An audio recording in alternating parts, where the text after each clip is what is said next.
खाद्यतेलाच्या वाढत्या किमतीवर नियंत्रण मिळवण्यासाठी मोदी सरकारचं मोठं पाऊल।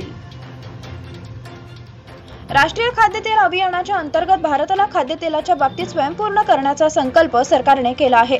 राष्ट्रीय खाद्यतेल अभियान पाम तेलाच्या माध्यमातून स्वयंपाकाच्या तेलाच्या संपूर्ण व्यवस्थेत 11,000 कोटी रुपये गुंतवले जातील। शेतकऱ्यांना सर्व सुविधा, उत्तम दर्जाची बियाणे आणि तंत्रज्ञान मिळेल, याची सरकार पूर्ण काळजी घेईल, ही माहिती पंतप्रधान नरेंद्र मोदी यांनी शेतकऱ्यांशी संवाद साधताना दिली। कोरोनाच्या काळात भारतीय शेतीचे उत्पादन मोठ्या प्रमाणात वाढले आहे, मात्र काही पिकांच्या बाबतीत आपण मागे पडले आहोत। खाद्यतेलांचे देशात उत्पादन वाढले तर त्यामुळे परकीय चलन वाढण्यास मदत होणार आहे। भारत पहिल्यांदाच कृषी निर्यात क्षेत्रात जगातील पहिल्या 10 देशांच्या यादीत समाविष्ट झाला आहे। कोरोनाच्या काळात देशाने कृषी निर्यातीचे नवे विक्रम प्रस्थापित केले। आज ज्या वेळेला आपला देश जगात कृषी निर्यात क्षेत्रात एक मोठा निर्यातदार म्हणून ओळखला जात आहे, अशा वेळी आपण खाद्यतेलांच्या बाबतीत आयातीवर अवलंबून राहणे योग्य ठरणार नाही। शेतकऱ्यांना येत्या काळात देशातील कृषी पायाभूत सुविधा आणि वाहतूक सुविधांचा लाभ मिळेल। त्याशिवाय फूड पार्क, किसान रेल आणि पायाभूत निधींचाही मोठ्या शेतकऱ्यांना लाभ मिळेल। गेल्या वर्षी या पायाभूत निधी अंतर्गत 6,000 पेक्षा अधिक प्रकल्पांना मंजुरी देण्यात आली आहे। या सर्व पावलांमुळे शेतकऱ्यांना बाजारपेठ सहज उपलब्ध होईल आणि कृषी उत्पादक संघटनांमुळे त्यांची धान्याची किंमत ठरवण्याची, सौदा करण्याची क्षमता वाढेल।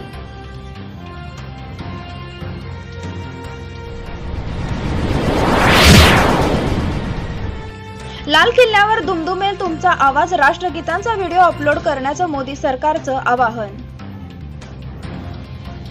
भारताच्या स्वातंत्र्य दिनी सोहळ्यात अधिकाधिक नागरिकांना सहभागी करून घेण्यासाठी नागरिकांनी राष्ट्रगीत रेकॉर्ड करून अपलोड करण्याची विनंती भारत सरकारकडून करण्यात आली आहे। यंदाचा स्वातंत्र्य दिन खास आहे। भारतीय स्वातंत्र्याला 74 वर्ष पूर्ण होत असून 75वे वर्ष या स्वातंत्र्य दिनापासून सुरू होणार आहे। या ऐतिहासिक सोहळ्यात अधिकाधिक नागरिकांनी सहभागी होण्यासाठी भारत सरकारने एक वेबसाईट तयार केली असून त्यावर राष्ट्रगीताचा व्हिडिओ अपलोड करण्याचे आवाहन करण्यात आले आहे। देशातील नागरिकांसाठी राष्ट्रगीत आणि तिरंगा यापेक्षा अधिक प्रिय काहीच असू शकत नाही। त्यामुळे प्रत्येकाने राष्ट्रगीत गाऊन आणि ते अपलोड करून देशाप्रती आपल्या भावना व्यक्त कराव्यात, असं आवाहन नुकतंच पंतप्रधान नरेंद्र मोदी यांनी त्यांच्या मन की बात कार्यक्रमातून केलं होतं। त्यानंतर केंद्रीय सांस्कृतिक मंत्री जी किशन रेड्डी यांनी वेबसाईटची माहिती दिली असून त्यावर राष्ट्रगीत अपलोड करण्याची विनंती केली आहे। www.rashtragan.in या वेबसाईटवर नागरिकांना राष्ट्रगीताचा व्हिडिओ अपलोड करता येणार आहे। यातील काही गाण्यांची निवड केली जाणार असून त्याचं सादरीकरण स्वातंत्र्य दिनी लाल किल्ल्यावर करण्यात येणार आहे। भारतीयांचा एकत्रित स्वर लाल किल्ल्यावर दुमदुमणे हा या उपक्रमामागचा उद्देश असल्याचं सांस्कृतिक मंत्र्यांनी सांगितलं होतं। या वेबसाईटवर अपलोड होणाऱ्या गीतांमधील बहुतांश गीतं ही समूह गायन स्वरूपात लावली जाणार आहेत। त्यामुळे नागरिकांनी राष्ट्रगीत गाण्याची पद्धत, त्यासाठीची नेमकी वेळ, अचूक शब्द या सगळ्या गोष्टींचा विचार करूनच रेकॉर्डिंग करावं, अशा सूचना देण्यात आल्या आहेत।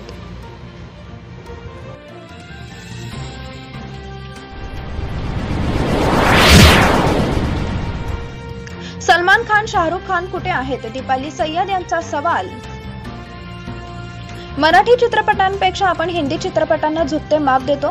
जेव्हा आपत्ती येतात तेव्हा ते मदतीला येतात का? कुठे आहेत सलमान खान, शाहरुख खान? असा प्रश्न अभिनेत्री दीपाली सय्यद यांनी केला। आपण मराठी चित्रपट सृष्टीला ताकद दिली तरच मराठी कलाकार तुमच्या मदतीला येऊ शकतील, असेही त्या म्हणाल्या।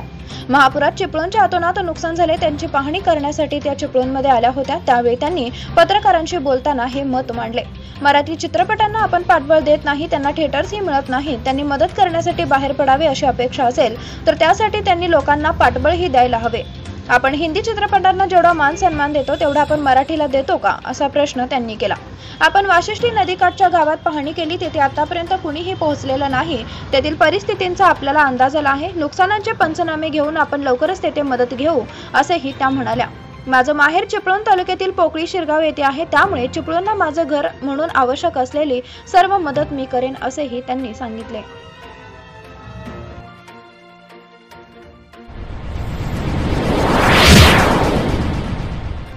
सातारा व शिरवळ MIDCतून 2.25 लाखांचे लोखंडी साहित्य चोरीस।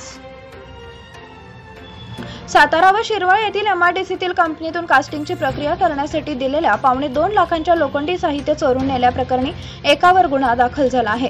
जावेद मौला शेख, राहणार अहिरे कॉलनी, देगाव फाटा, सातारा असे संशयिताचे नाव आहे। याबाबत समीर बबन मोकाशी यांनी दिलेल्या फिर्यादीत म्हटलं आहे की दिनांक 16 जून रोजी MIDC सातारा येथील SK इंजिनिअरिंग आणि शिरवळ येथील दिशा इंजिनिअरिंग वर्कमध्ये परांजपे ऑटो कंपनीतील कास्टिंगसाठी 1,72,060 किलो वजनाचे लोखंडी जॉब कास्टिंग रुग्णांसाठी दिले होते ते आरोपी चोरून घेऊन गेला। या प्रकरणी सातारा शहर पोलीस ठाण्यात गुन्हा दाखल झाला असून हवालदार जाधव तपास करत आहेत।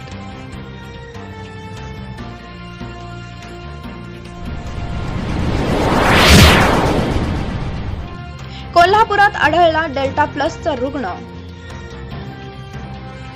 कोल्हापूर शहरात डेल्टा प्लस रुग्ण आढळल्याने एकच खळबळ उडाली आहे। महापालिका प्रशासनाने या संदर्भात यंत्रणा गतिमान केली असून प्रशासक डॉक्टर कादंबरी बलकवडे यांनी आज आरोग्य अधिकाऱ्यांशी तातडीने संवाद साधत उपाययोजना करण्याचे तसेच संशयित रुग्णांवर लक्ष ठेवण्याच्या सूचना केल्या आहेत। शहराच्या पश्चिमेकडे उपनगरातील एका महिला रुग्णाला डेल्टा प्लसची लागण असल्याचा अहवाल महापालिकेला आज मिळाला।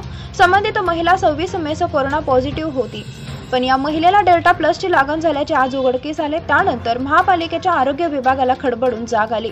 आरोग्य अधिकारी डॉक्टर प्रकाश पावरा, डॉक्टर रमेश जाधव, डॉक्टर अमोल माने यांच्यासह अन्य आरोग्य अधिकाऱ्यांनी संबंधित रुग्णाच्या घरी जाऊन पाहणी केली। या संदर्भाने त्यांनी कॉन्टॅक्ट ट्रेसिंग केलं आहे। लसींचे 2 डोस घेऊनही ज्या रुग्णांना कोरोनाची लागण झाली, ज्या रुग्णांना बरे होण्यासाठी जास्तीचा कालावधी लागला, अशा सर्व रुग्णांची पुन्हा तपासणी केली जाणार आहे। त्यांच्यात कोरोनाचा कोणताच विषाणू आला याचीही आता फेर तपासणी केली जाईल।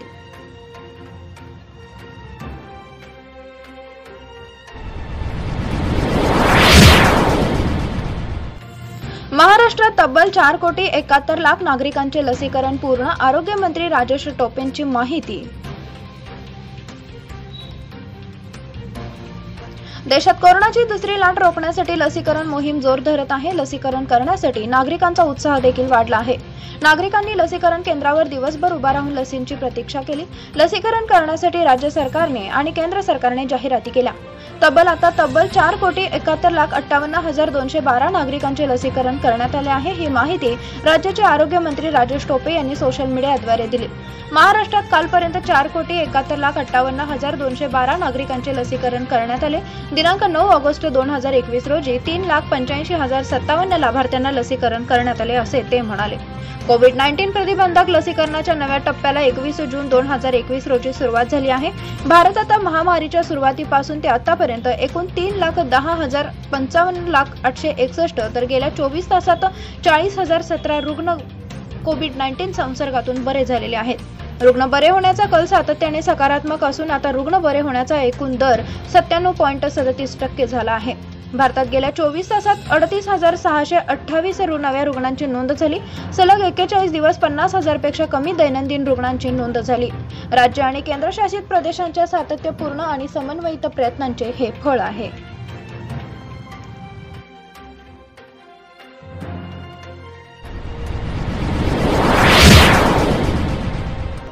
निवड केल्यानंतर 48 तासात उमेदवारांचा गुन्हेगारी रेकॉर्ड जाहीर करा, सर्वोच्च न्यायालय। राजकारणाचे गुन्हेगारीकरण रोखण्याच्या दिशेने सर्वोच्च न्यायालयाने राजकीय पक्षांना एक महत्त्वपूर्ण आदेश दिलाय। उमेदवाराची निवड निश्चित झाल्यानंतर 48 तासाच्या आत त्यांचे गुन्हेगारी रेकॉर्ड जाहीर करण्याचे निर्देश सर्वोच्च न्यायालयाने दिले आहेत। न्यायाधीश RF नरीमन आणि न्यायाधीश BR गवई यांनी 13 फेब्रुवारी 2020च्या निकालात काही बदल केले। सर्वोच्च न्यायालयाने फेब्रुवारी महिन्यात बिहार विधानसभा निवडणुकीशी संबंधित आदेश दिला होता। उमेदवारांची निवड झाल्यानंतर 48 तासांच्या आत उमेदवारी अर्ज दाखल करण्याच्या 2 आठवडे आधी स्वतःबद्दलची सविस्तर माहिती जाहीर करावी असे आदेशात म्हटले होते। राजकीय पक्षांच्या निवडणूक चिन्ह निलंबित करण्याची मागणी करणाऱ्या याचिकेवर सर्वोच्च न्यायालयात सुनावणी सुरू होती। उमेदवारांची गुन्हेगारी पार्श्वभूमी हे राजकीय पक्ष जाहीर करत नाही असा त्यांचा मुद्दा होता। सर्वोच्च न्यायालयाच्या फेब्रुवारी 2020च्या आदेशांचे राजकीय पक्ष पालन करत नसल्यामुळे त्यांच्या विरोधात अवमान केल्याची कारवाई करावी अशी याचिकाकर्त्यांची मागणी होती।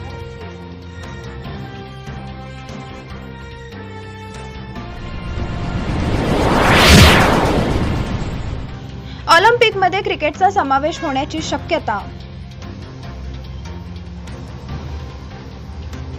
टोकियो ऑलिम्पिकमध्ये भारताच्या खेळाडूंनी आजवरची सर्वश्रेष्ठ कामगिरी केली। या ऑलिम्पिकमध्ये भारताला 1 गोल्ड मेडलसह 7 पदके मिळाली आहेत।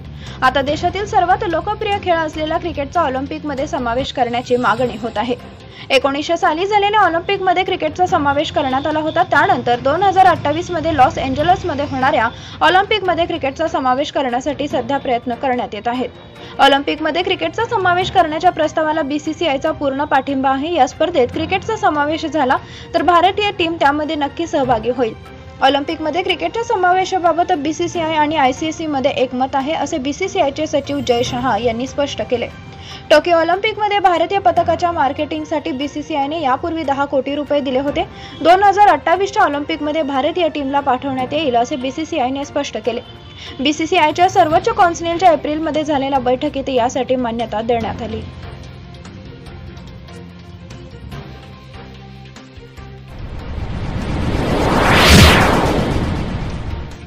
हॉकी खेळाला भारताचा अधिकृत राष्ट्रीय खेळ जाहीर करा, सुप्रीम कोर्टात याचिका. हॉकीला भारताचा राष्ट्रीय खेळ अधिकृतरित्या जाहीर करण्यात आला नसल्याचं सांगत सुप्रीम कोर्टाने एक याचिका दाखल करण्यात आली आहे. या याचिकेनुसार हॉकी खेळाला अधिकृतरित्या भारताचा राष्ट्रीय खेळ जाहीर करण्याची मागणी करण्यात आली आहे. मार्च 2021 मध्ये उत्तर प्रदेशच्या गोरखपूर येथील लॉ शिकणाऱ्या विद्यार्थिनींनी माहिती अधिकाराद्वारे खेळ मंत्रालयाकडून मागितलेल्या माहितीनंतर भारत सरकारने सर्व खेळांना समान वागणूक देण्यासाठी कोणत्याच खेळाला राष्ट्रीय खेळ घोषित केला नसल्याचं म्हटलं होतं. त्यामुळे हॉकी हा भारताचा अधिकृत खेळ नसल्याचं सिद्ध होत आहे. हॉकी भारतातील एक महान खेळ असून सरकारकडून हवा कसा सपोर्ट हॉकीला मिळालेला नाही. तसेच केंद्र सरकारने आणि ऑलिम्पिकमध्ये खेळल्या जाणाऱ्या खेळांना शाळा आणि महाविद्यालयात प्रमोट करण्याची मागणी देखील या याचिकेत करण्यात आली आहे.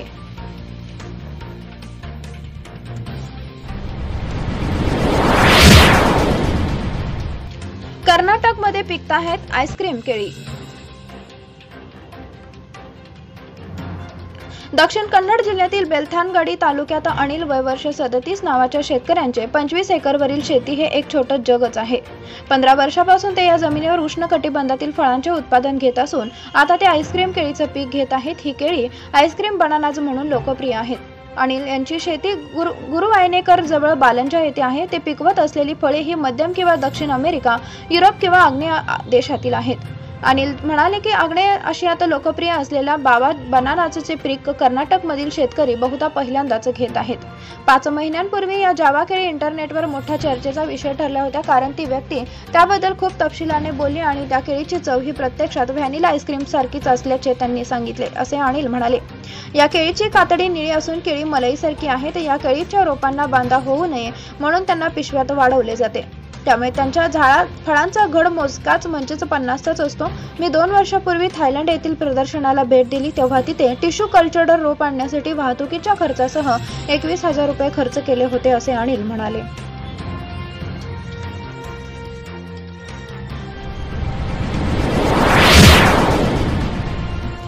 पुरात उद्ध्वस्त झालेले सावर्डीकर सावरतायत.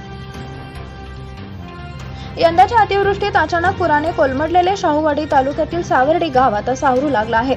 घरादाराची स्वच्छता करून ही कुटुंबे पुन्हा घरात राहायला आली असून गावातल्या विद्या मंदिरात 4-5 कुटुंबे राहत आहेत. घरे कोसळलेल्या कुटुंबांनी मात्र शेजारच्या इजुली गावातील नातेवाईकांकडे आसरा घेतला. कधी नव्हे ते यंदा पुराची भीषणता अनुभवलेल्या गावकऱ्यांनी पुन्हा आनंदाने जगण्यास सुरुवात केली आहे.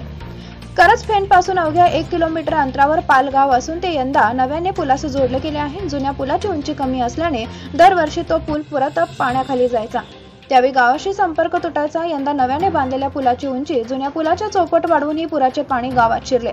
पालगावापुढे डोंगर कुशीत बसलेल्या सावर्डी गावाला फटका बसला. गावातील सुमारे 12 घरे पुरामुळे कोसळली असून त्या कुटुंबांची अक्षरशः वाताहत झाली. पाहुण्यांकडे ती राहायला गेली आहेत. उर्वरित कुटुंबांनी घराची स्वच्छता केली असून जगण्याची नवी लढाई त्यांची सुरू झाली आहे. गावातले रेशन धान्य दुकानात पुरात बुडाल्याने धान्याचे नुकसान झाले. जीवनावश्यक साहित्यांसाठी त्यांना करंजफेन बाजारपेठेत जावे लागत आहे. पालक ते सावर्डी गावादरम्यानच्या वळणाच्या रस्त्यावरील डोंगरावरील माती पसरली होती. रस्ता चिखलमय झाला होता. या गावाशी संपर्क तुटला होता. रस्त्यावरील माती बाजूला सारल्याने पुन्हा विविध संस्था मदत करण्यासाठी गावाला भेट देत आहेत.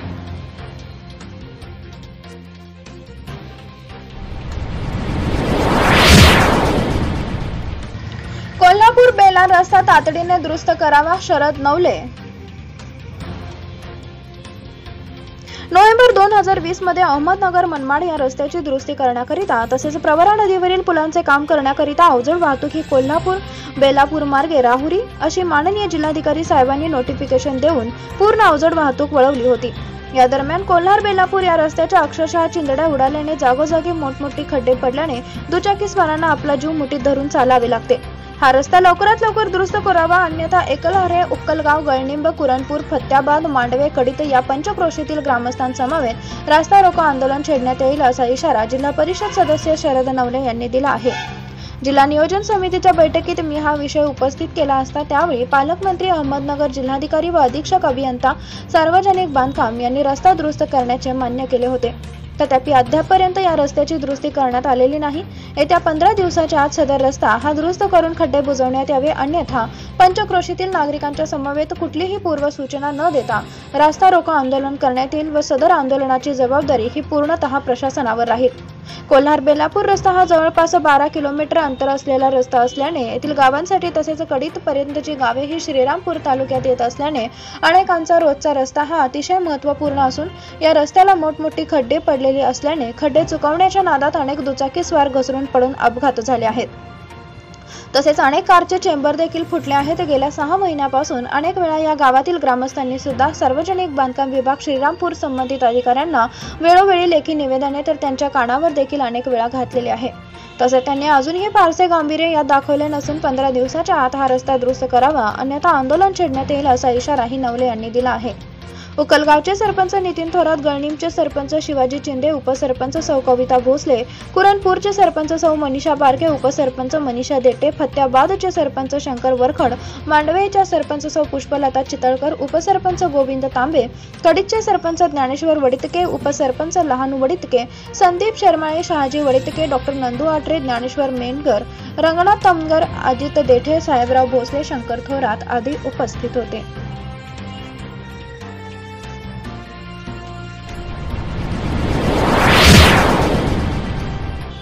उमरज पोलिसांचा कारवाईचा धडाका, अवैध धंद्यावरील 8 ठिकाणांच्या छाप्यात 23 गुन्हे दाखल। कराड तालुक्यातील उमरजसह परिसरात पोलिसांनी विविध ठिकाणी अवैध धंद्यावर धाडी टाकण्याचे छापा सत्र सुरू केले। या कारवाईत पोलिसांनी 8 ठिकाणी छापा टाकून एकूण 58,755 रुपये किमतीचा मुद्देमाल जप्त केला। पोलिसांनी या कारवाईत 23 गुन्हे दाखल केले आहेत। जिल्हा पोलीस प्रमुख यांच्या आदेशानुसार कारवाई सत्र राबवण्यात आले असल्याची माहिती सहाय्यक पोलीस निरीक्षक अजय गोरड यांनी दिली। पोलिसांनी दिलेली माहिती अशी की उमरज पोलिसांनी 1 ऑगस्ट ते 9 ऑगस्ट या काळात विविध ठिकाणी केलेल्या अवैध दारू विक्री प्रकरणी उमरज पोलीस ठाणे हद्दीतील संशयास्पद विकास जयवंत चव्हाण राहणार कालगाव, दिगंबर संपत चव्हाण राहणार उमरज, अमोल सर्जेराव सोनावले राहणार पाल, राजू बबन सोनावले राहणार चरेगाव, शौकत मुबारक मुलानी राहणार पेरले, नवनाथ बबन पवार राहणार मसुगडेवाडी, हनुमंत प्रल्हाद थोरात राहणार नडशी, सुहास शंकर शितोडे राहणार जळगेवाडी, दीपक आनंदराव माळे राहणार चरेगाव, रवी श्रीरंग काटे राहणार चाफळ, प्रसाद गजानन खेडेकर राहणार शहापूर, राहुल सोन्याबा सोनावले राहणार कोंजावडे यांच्यावर कारवाई करून 15 गुन्हे दाखल करून त्यांच्या ताब्यातून सुमारे 58,336 रुपयांचा अवैध दारूचा माल जप्त करून त्यांच्यावर कायद्यानुसार कारवाई करण्यात आली आहे। उमरज पोलीस ठाणे हद्दीत जुगार खेळणाऱ्या संभाजी बाबूराव सूर्यवंशी, अनिल आनंदराव सूर्यवंशी, मानसिंग मारुती सूर्यवंशी, भगवान मधुकर काळे, जनार्दन बाबूराव सूर्यवंशी, संजय शिवराम सूर्यवंशी सर्व राहणार पेरले, भगवान खाशाबा पाटसुटे राहणार मसूर, दादासो बळवंत जाधव, भानुदास लक्ष्मण जाधव, गजानन बाळकृष्ण जाधव, दादासो निळकंठ पवार, हनुमंत नारायण जाधव, नारायण शंकर जाधव, नवनाथ युवराज जाधव, संजय गणपत क्षरसागर, राजेंद्र रामचंद्र जाधव सर्व राहणार तारळे, तानाजी किसन संकपाळ, सुरेश तात्या संकपाळ, शंकर ज्ञानू संकपाळ, सर्जेराव रामचंद्र सकपाळ, विठ्ठल तुकाराम सपकाळ सर्व राहणार वरची केळवली, सदाशिव जिजाबा भोसले, दादासो बाबू भोसले, मोहसिन मुबारक मोमीन, सुनील बापू शेलार सर्व राहणार कोंजावडे, सिकंदर वजीर डांगे राहणार चरेगाव तालुका कराड, आबासो धोंडीराम गोसावी राहणार चरेगाव, बबन बाळू मोरे, संभाजी बबनमाळी, विक्रम बळीराम लोहार, संदीप रामचंद्र भांदिरगे, महादेव रामचंद्र खरात, नितीन भीमराव सरगडे, वाहिद इसाक मोमीन, दीपक अशोक नागे सर्व राहणार तारळे तालुका फलटण यांच्यावर एकूण 8 छापे टाकून त्यांच्या ताब्यातून सुमारे 58,755 रुपयांच्या मुद्देमालासह जुगाराचे साहित्य जप्त करण्यात आले आहे। उमरज पोलिसांनी ही कारवाई पोलीस अधीक्षक अजय कुमार बन्सल, अतिरिक्त पोलीस अधीक्षक धीरज पाटील, पोलीस उपअधीक्षक डॉक्टर रणजित पाटील यांच्या मार्गदर्शनाखाली सहाय्यक पोलीस निरीक्षक अजय गोरड यांच्या पथकाने केलेली आहे।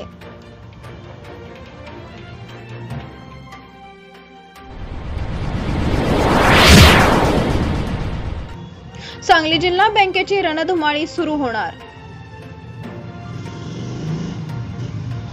सांगली जिल्हा बँकेची रणधुमाळी सुरू होणार आहे. राज्यातील जिल्हा मध्यवर्ती सहकारी बँकांच्या निवडणुकांवरील स्थगिती राज्य सरकारने सोमवारी उठवली. निवडणुकीस पात्र असणाऱ्या जिल्हा बँकांची निवडणूक प्रक्रिया ज्या टप्प्यावर स्थगित करण्यात आली होती त्या टप्प्यापासून पुढे तत्काळ सुरू होणार आहे. मतदार याद्या अंतिम करण्याचे आदेश सहकार विभागाने दिले आहेत. त्यामुळे सांगलीसह जिल्ह्यातील 15 बँकांच्या निवडणुकांची रणधुमाळी सुरू होणार आहे. सांगली जिल्हा मध्यवर्ती सहकारी बँकेचे निवडणूक कार्यक्रम पुन्हा सुरू करण्याचा आदेश सहकार खात्याने दिला आहे. स्थगित झालेल्यांपासून पुढे प्रक्रिया सुरू करण्यास सांगितले आहे. कोरोनामुळे राज्य सरकारने सांगली जिल्हा मध्यवर्ती बँकेची निवडणूक पुढे ढकलली आहे. पहिली लाट ओसरल्यानंतर निवडणूक प्रक्रिया सुरू झाली होती. मतदार याद्या अंतिम करण्याचे काम सुरू केले होते, परंतु कोरोनाची दुसरी लाट आली, त्यामुळे पुन्हा निवडणूक दिनांक 31 ऑगस्ट पर्यंत स्थगित केली होती. आतापर्यंत 4 वेळा निवडणूक पुढे ढकलली गेली, त्यामुळे विद्यमान संचालक मंडळाला 1.5 वर्ष मुदतवाढ मिळाली. आता मात्र कोरोनाची दुसरी लाट हळूहळू ओसरत आहे. त्यातच कोल्हापूर जिल्ह्यातील गोकुळची निवडणूक झाली आहे. त्यामुळे केवळ 2200 मतदार असलेल्या सांगली जिल्हा बँकेची निवडणूक घेण्याचे सहकार खात्याने तयारी सुरू केली आहे. सहकार विभागाने जिल्हा बँकेच्या निवडणुकीला हिरवा कंदील दिला आहे. त्यानुसार मतदार याद्या अंतिम करण्याचे आदेश दिले आहेत. जेथून निवडणूक कार्यक्रम स्थगित झाला तेथून पुन्हा सुरू करण्याच्या सूचना दिल्या आहेत. त्यामुळे आता जिल्हा बँकेचा स्थगित झालेला निवडणूक कार्यक्रम पुन्हा एकदा सुरू होणार आहे. परिणामी पुन्हा एकदा सुरू झाल्याने इच्छुकांची धांदल उडणार आहे. पुढील महिन्याभरात निवडणुका होण्याची शक्यता आहे.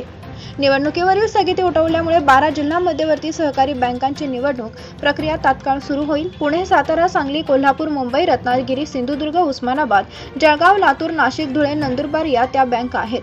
आर्थिक वर्ष 2021-22 मध्ये बुलढाणा, सोलापूर, नागपूर जिल्हा बँक निवडणुकीस पात्र आहे. त्यामुळे या बँकांची निवडणूक प्रक्रिया ही सुरू होणार असल्यामुळे एकूण 15 जिल्हा बँकांच्या निवडणुकीची रणधुमाळी सुरू होणार असल्याचे सांगण्यात आले आहे.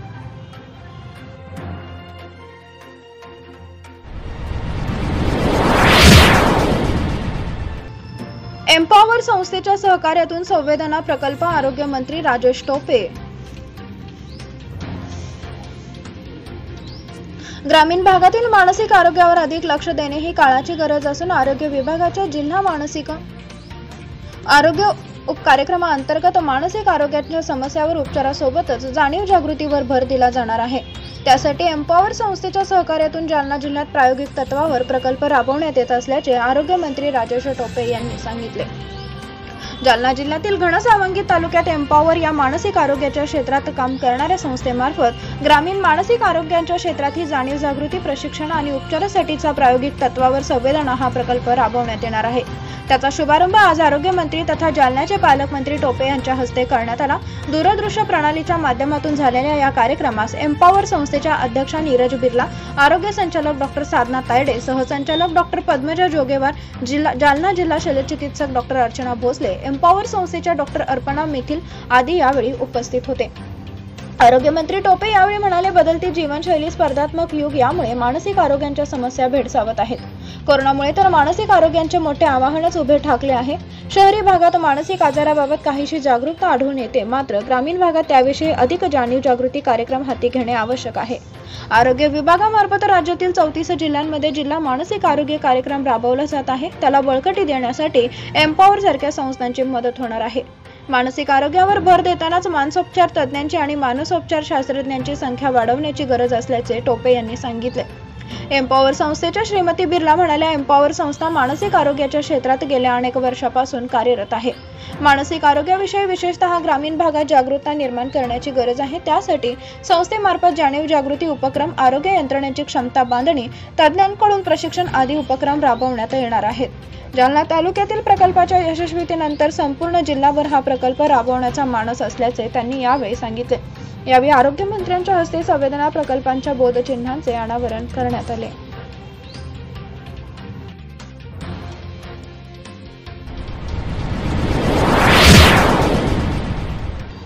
रानभाज्यांची माहिती लोकांपर्यंत पोहोचवण्यासाठी रानभाज्या महोत्सव महत्त्वाची भूमिका बजावेल.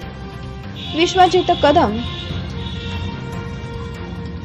पावसाळ्यात विविध गुणधर्म असणाऱ्या अनेक वनस्पती उगवतात. त्यातील अनेक वनस्पती खाण्यायोग्य असतात. त्यांना आपण रानभाज्या म्हणून ओळखतो. त्यातील काही रानभाज्या शरीरासाठी अत्यंत उपयुक्त व औषधीही असतात. अशा रानभाज्यांची माहिती जास्तीत जास्त लोकांपर्यंत पोहोचवण्यासाठी कृषी विभागाने आयोजित केलेला रानभाज्या महोत्सव महत्त्वाची भूमिका बजावेल अशी अपेक्षा कृषी राज्यमंत्री डॉक्टर विश्वजित कदम यांनी व्यक्त केली. जिल्हा कृषी कार्यालय व प्रकल्प संचालक आत्मा सांगली यांच्या संयुक्त विद्यमाने विजयनगरमधील आत्मा सभागृह येथे रानभाज्या महोत्सवाचे आयोजन करण्यात आले। या रानभाज्या महोत्सवाचे उद्घाटन सहकार व कृषी राज्यमंत्री डॉक्टर विश्वजित कदम यांच्या हस्ते करण्यात आले। यावेळी जिल्हा नियोजन समितीचे सदस्य पृथ्वीराज पाटील, जिल्हा अधीक्षक कृषी अधिकारी बसवराज मास्तोळी, कृषी उपसंचालक प्रभाकर पाटील, तालुका कृषी अधिकारी प्रदीप कदम आदी मान्यवर उपस्थित होते। कृषी राज्यमंत्री डॉक्टर विश्वजित कदम म्हणाले, राज्य भावाचे महत्त्व सर्वसामान्यांपर्यंत जाण्यासाठी अशा महोत्सवांची व्याप्ती वाढवावी। रानभाजी महोत्सव शहरातील महत्त्वाच्या ठिकाणी आयोजित करण्यात यावेत, यामुळे रानभाज्यांना चांगले मार्केट लाभेल। त्यामुळे शेतकऱ्यांना अशा भाज्यांचे चांगले भाव मिळतील, त्याचबरोबर जनतेला माहिती नसणाऱ्या भाज्यांचीही ओळख होईल। जून जुलैच्या पावसाबरोबर सुरू झालेला रानभाज्यांचा हंगाम ऑक्टोबर पर्यंत चालतो। रानभाज्या निसर्गातच उगवून येत असल्यामुळे त्या सेंद्रिय असतात, त्यांची पौष्टिकताही चांगल्या दर्जाची असते। निसर्गातच निर्माण झालेल्या या राजभाज्या जास्तीत जास्त जनतेपर्यंत पोहोचवण्यासाठी कृषी विभागाने रानभाज्यांच्या महोत्सवांचे आयोजन करावे, असे आवाहन त्यांनी यावेळी केले। कृषी राज्यमंत्री डॉक्टर विश्वजित कदम यांनी यावेळी रानभाज्यांच्या प्रत्येक स्टॉलवर जाऊन भाज्यांची माहिती घेतली, तर काही भाज्यांची चवही चाखली।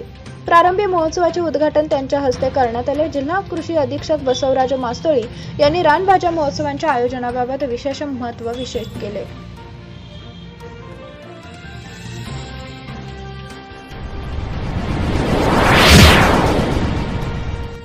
पूर परिस्थितीवर कायमस्वरूपी नियंत्रण ठेवण्यासाठी खासदार पाटील यांनी जलशक्ती मंत्रालयाकडे केली मागणी।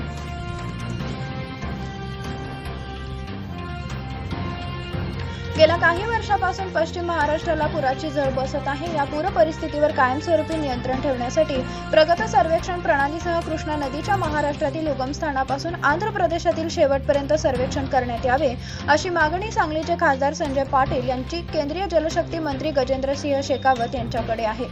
या भेटीदरम्यान कृष्णा व तिच्या उपनद्यांना येणाऱ्या पूर परिस्थितीवर कायमस्वरूपी नियंत्रण मिळवण्याच्या दृष्टीने कृष्णा नदी तिच्या उगमापासून ते बंगालच्या उपसागरास ते मिळते तिथपर्यंत आधुनिक प्रगत सर्वेक्षण प्रणालीद्वारे सर्वेक्षण करावे, अशी मागणी खासदार पाटील यांनी मंत्री शेखावत यांच्याकडे केली।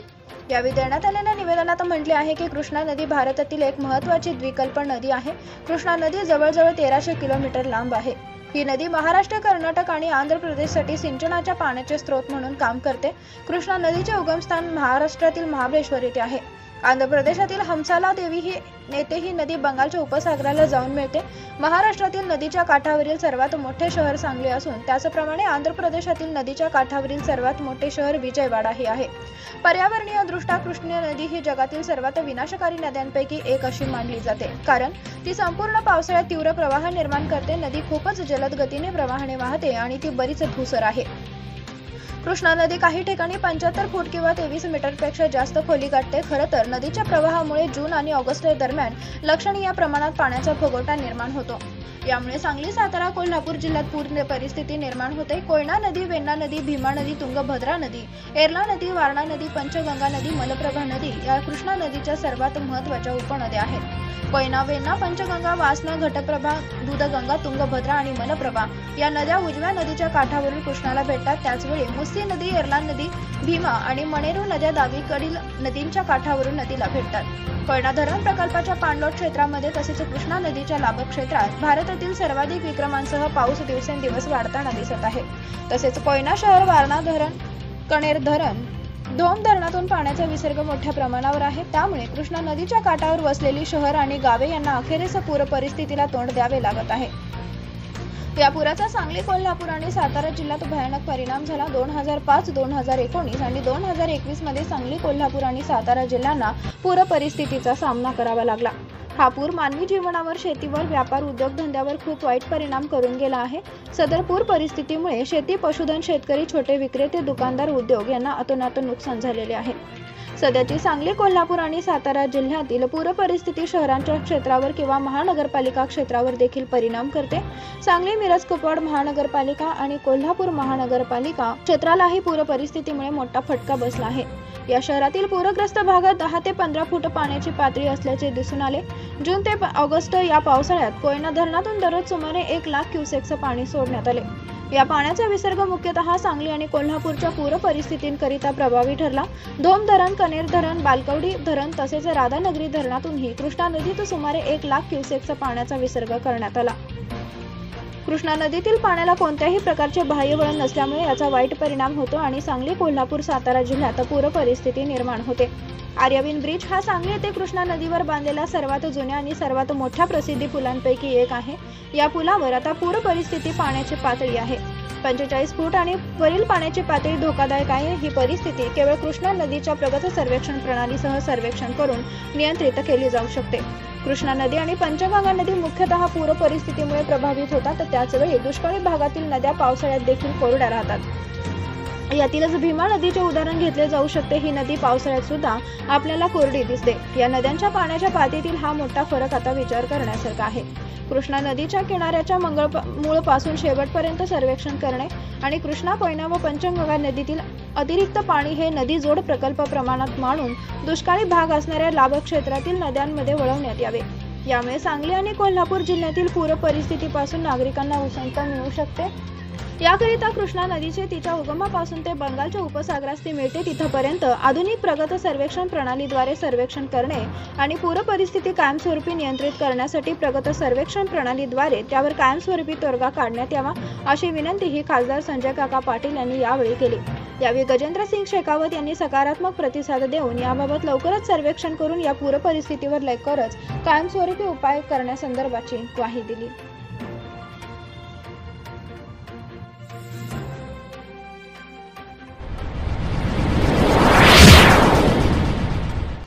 पूरग्रस्तांच्या मागणीसाठी सांगलीत सर्वपक्षीय धरणे आंदोलन. पूर उतरून 1 महिन्याचा कालावधी उलटून देखील वस्तुस्थिती आधारित पंचनामे झाले नाहीत. विविध घटकांचे नुकसान भरपाईच्या निकषाबाबत स्पष्ट आदेश नाहीत आणि पूरग्रस्तांच्या करावयाच्या मदतीला होत असलेल्या दिरंगाईबाबत निषेध व्यक्त करण्यासाठी सर्वपक्षीय कृती समितीच्या वतीने स्टेशन चौक येथे 17 ऑगस्ट रोजी धरणे आंदोलन करण्याचा निर्णय घेण्यात आला.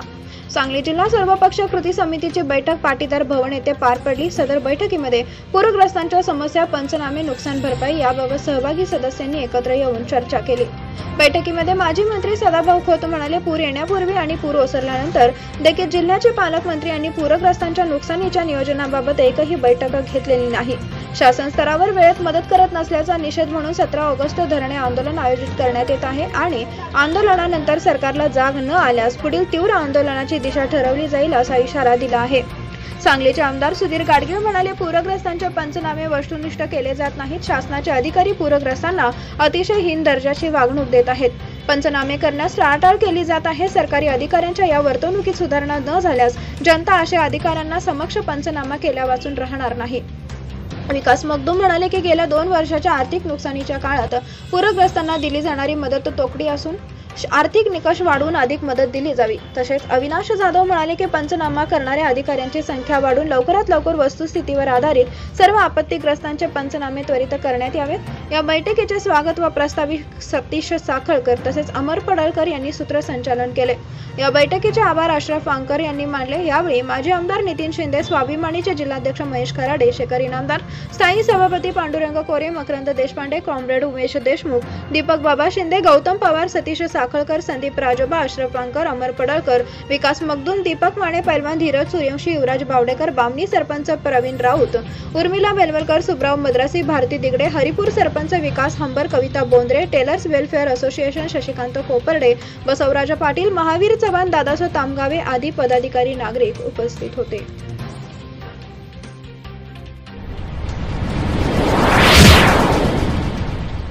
इस्लामपूरचे नगराध्यक्ष निशिकांत पाटलांना परदेशातून धमकी.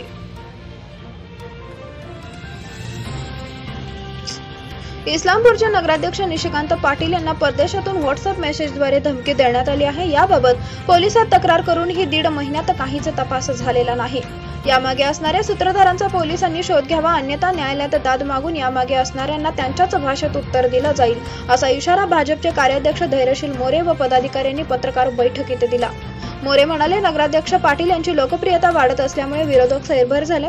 यातून त्यांना बदनाम करण्याचे प्रयत्नही फसत चालल्याने त्यांना काही दिवसांपूर्वी परदेशातून सोशल मीडियावरून धमकी देणारा मेसेज आला आहे.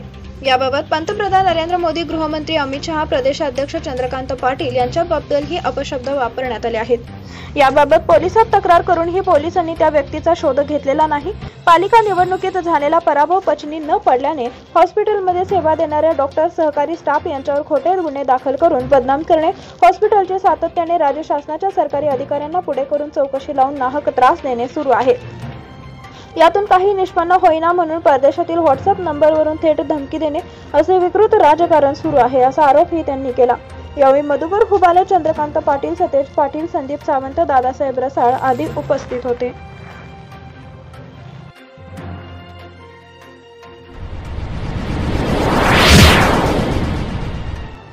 लाच घेताना दोघांना अटक, लाचलुचपतची कारवाई. जिल्हाधिकारी कार्यालयाजवळील प्रशासकीय इमारतीमध्ये असणाऱ्या लेखापरीक्षक कार्यालय येथे वर्ग 2 आणि वर्ग 3 च्या अधिकाऱ्यांना 5,000ची लाच घेताना लाचलुचपत प्रतिबंधक विभागाने अटक केली आहे. या प्रकरणातील संशयित आरोपींची नावे बाबासाहेब महादेव जाधव, वय वर्ष 38, पद लेखाधिकारी, राहणार वडणगे, तालुका करवीर, जिल्हा कोल्हापूर, व बबन रामचंद्र कोळी, वय वर्ष 57, पद कनिष्ठ लेखापरीक्षक, लेखाधिकारी, लेखापरीक्षण पथक, शिक्षण विभाग, सांगली, राहणार इनाम धामणी अशी आहेत.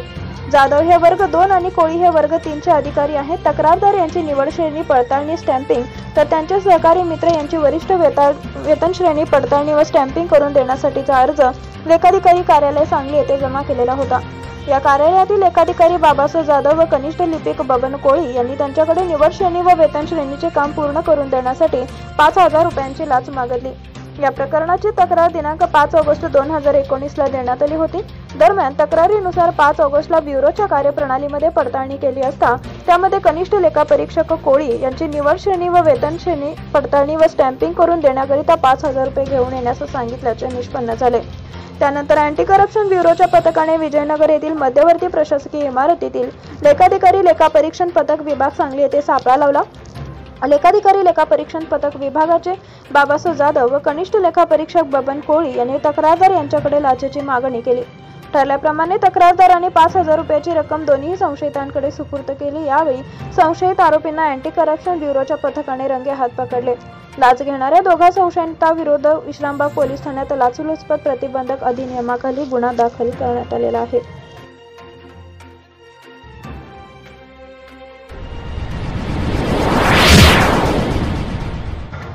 पूरग्रस्त नागरिकांच्या स्थलांतराबाबत वडनेरे समितीने दिला महत्त्वाचा सल्ला.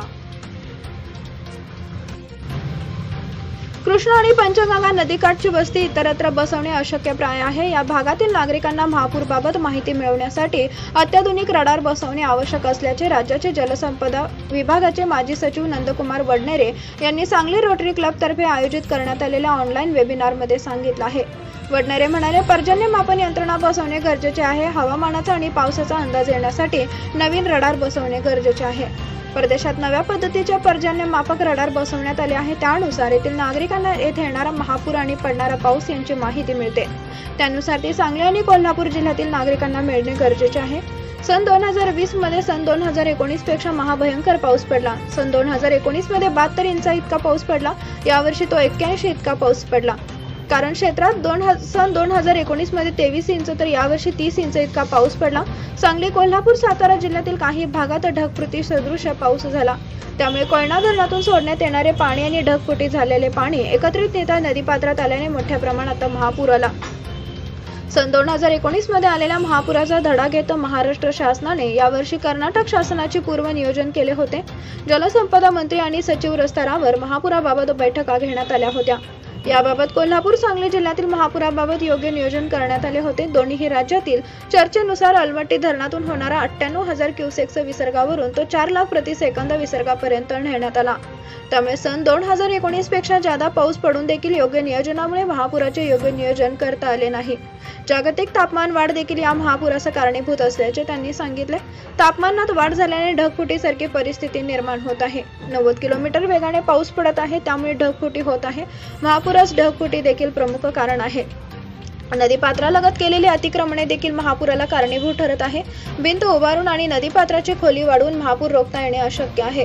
आपत्ती व्यवस्थापन नियमित करणे गरजेचे आहे. महापूर आला की एनडीआरएफ सारखी यंत्रणा मदत करते, निघून जाते, परंतु भविष्यात याचा विचार करून एनडीआरएफच्या धर्तीवर आपत्ती व्यवस्थापन यंत्रणा देखील उभारणे गरजेचे असल्याचे वडनेरे यांनी सांगितले. सन 2019 मध्ये आलेला महापूर 12 ते 15 दिवस होता. त्यावर्षी कोयनेतून 98 टीएमसी इतके पाणी सोडण्यात आले होते, परंतु यावर्षी कोयनातून 14 टीएमसी पाणी सोडण्यात आले.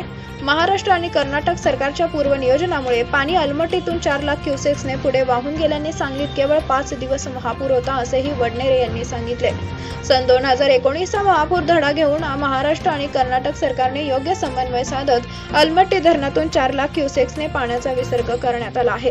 त्यामुळे सन 2019 पेक्षा महाभयंकर पाऊस पडून देखील सांगली आणि कोल्हापूर जिल्ह्यातील महापूर रोखण्यात महाराष्ट्र शासनाला यश आल्याचे वडनेरे यांनी सांगितले.